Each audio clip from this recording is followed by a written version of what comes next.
इस धर्म में चलने वाले को परास्त नहीं कर सकता।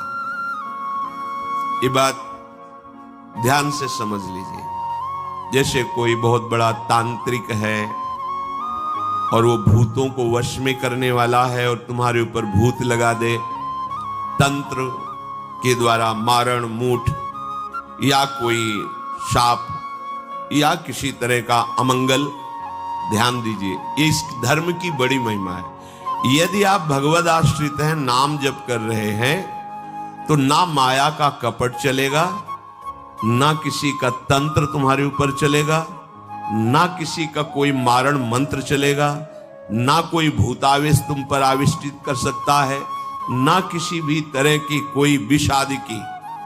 यदि आप सच्चे हृदय से भगवान की शरण में हो तो तुम्हारे ऊपर विष का भी प्रभाव खवाया जाएगा। विष वो हो जाएगा स्वास्थ्यवर्धक अमृत। गरल सुधा, गोस्वामी जी कह रहे, रिपु करहि मिताई, गोपद सिंधु अनल शीतलाई। जो भगवान का आश्रित जन होता है उसको विष भी अमृत हो जाता है। अगर उससे दुश्मनी करेगा ना कोई और उसका बुरा चाहेगा, वो जितना कुप्रचार करेगा, निंदा करेगा, उतने उसका यश बढ़ेगा। अगर वो आग लगा देगा तो उसके शरीर में चंदन से भी बढ़कर शीतलता का काम आग करेगी। जो भगवद आश्रित है, श्री हरिराम व्यास जी ने भी प्यारी जू के चरणों के आश्रित जनों को पुष्ट करने के लिए बताया कि राधा प्यारी के चरणारविंद शीतल सुखदाई, कोटि चंद मंद करत नख विद जुन्हाई। श्री राधा प्यारी के चरणारविंद शीतल सुखदाई। शाप ताप रोग शोक दारुण दुखारी, लाल इष्ट दुष्ट दलन कुंज भवन चारी। हमारी गोरी भूरी प्रियाजू के गोरे चरणारविंद का जिसने आश्रय ले लिया है, शरणागति ले ली है और राधा राधा नाम जप करता है, तो किसी भी ऋषि का साप उस पर लागू नहीं होगा। हरिराम व्यास जी कह रहे ये विशाखा सखी के अवतार है, कह रहे शाप कोई लागू नहीं होगा उसके ऊपर। ताप दैहिक दैविक भौतिक ताप उसका स्पर्श नहीं कर सकता। कोई भी पाप उसे अपने अधीन नहीं कर सकता। किसी का भी तंत्र मंत्र उसके ऊपर लागू नहीं हो सकता, क्योंकि ये चरणारविंद लालजू के भी इष्ट है और ये चरणारविंद दुष्टों की दुष्टता का दलन करने वाले और हृदय में प्रेम प्रकाशित करने वाले हैं। कोई भी भयानक से भयानक रोग तुम्हारे शरीर पर हो सकता है, पर वो तुम्हें अधीन नहीं कर पाएगा। शाप ताप रोग शोक, बड़ी से बड़ी हानि होने पर भी तुम्हें शोक स्पर्श नहीं करेगा।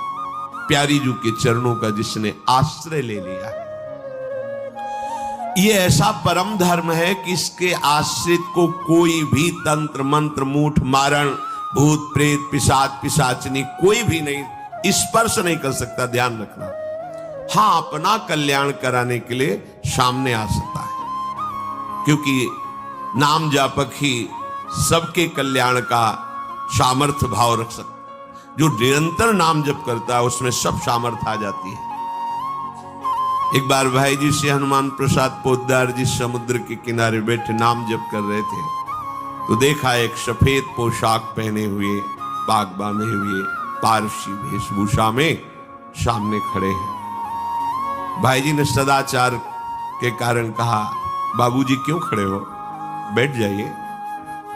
तो उनका आप बोले तो मेरे में सामर्थ्य है आपसे बात करने की, डरना नहीं आप। भाई जी ने कहा मैं क्यों डरूंगा, आप कोई भयावह थोड़ी लग रहे हैं। बोले लग नहीं रहा, लेकिन भयावह हूं, मैं प्रेत हूं। कोई बात नहीं। जो भगवत भजन में ये सब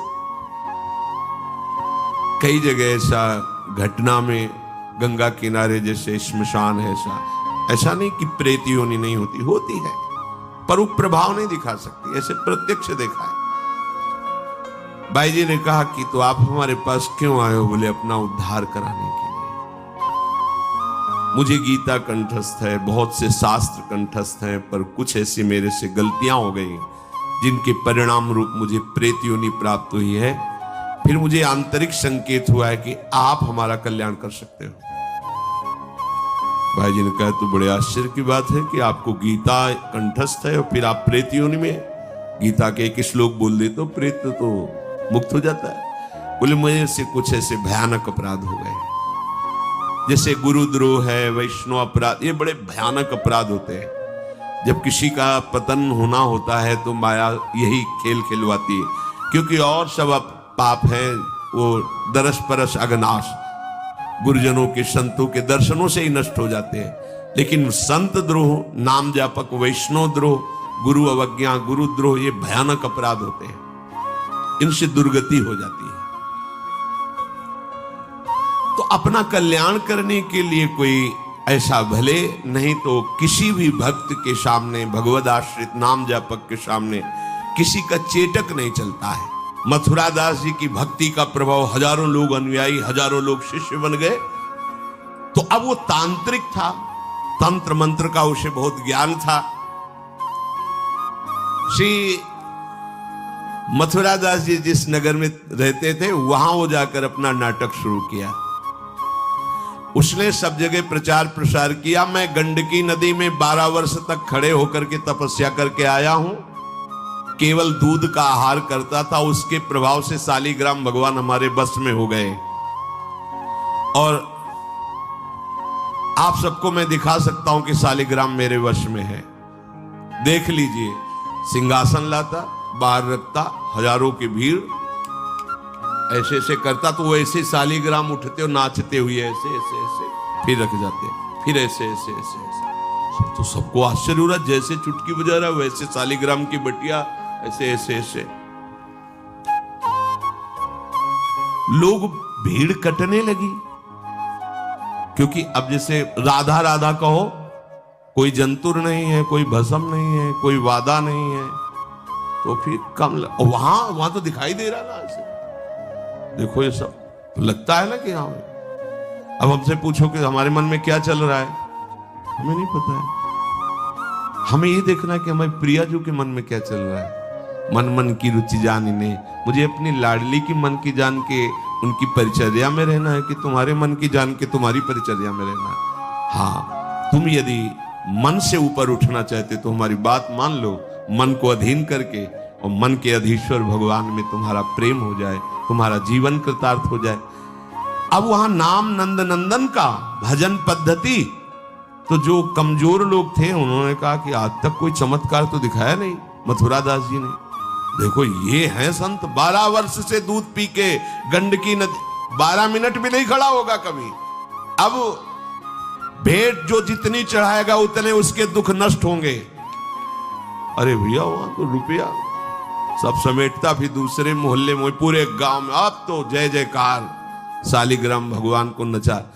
कोई सेवा की सामग्री लेने गए थे मथुरा दास जी की श्रीअंग सेवा में जो रहते थे संत जन, उन्होंने देखा, वो आए, बोले महाराज एक बड़ा चमत्कारी महात्मा आया, वो कह रहा 12 वर्ष से हम दूध पीकर गंडकी नदी में, वो ऐसे ऐसे करता है। तो बोले भैया भक्त तो हो ही नहीं सकता, भक्त भला भगवान को अपना प्रदर्शन क्यों बनाएगा, और उसके बदले में भेंट लेकर के, ये तो नाटक है भैया। वो देखे भी नहीं थे, बोले ये तो नाटक है, कोई संत ऐसा नहीं कर सकता, कोई भक्त ऐसा, कोई संप्रदायाचार्य से दीक्षित वैष्णव मार्ग में चलने वाला, ये तो अपराध है। तो उनका महाराज जी तो हजारों लोग वहां प्रभावित हो, अच्छा है भगवान उस रूप में। बोले नहीं महाराज, फिर सत्य मार्ग के प्रकाशित करने के लिए आप यहां विराजमान, अगर उसका कपट पाखंड चला